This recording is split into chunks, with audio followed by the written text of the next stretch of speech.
ইসলামপুর উপজেলার মোশাররফগঞ্জে তেল সংকটকে কেন্দ্র করে সাময়িক উত্তেজনা সৃষ্টি হয়েছে।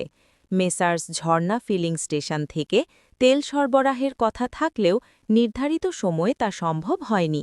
এতে ক্ষুব্ধ তেল সরবরাহকারীরা দেওয়ানগঞ্জ জামালপুর মহাসড়কে গাছের গুঁড়ি ফেলে সড়ক অবরোধ করে রাখে। স্টেশন কর্তৃপক্ষ জানিয়েছে, ডিপো থেকে এখনও তেলের লরি এসে পৌঁছায়নি।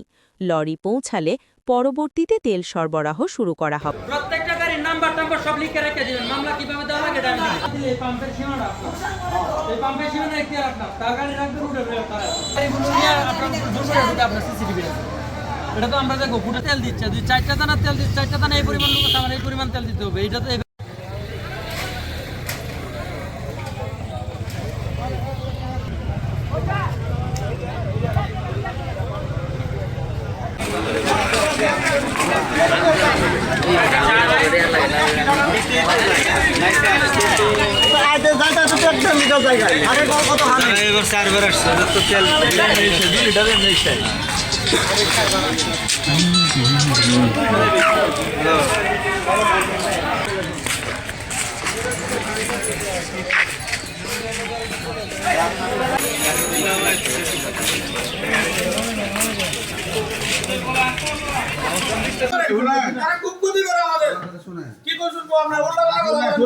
আমরা যে কথা বলতে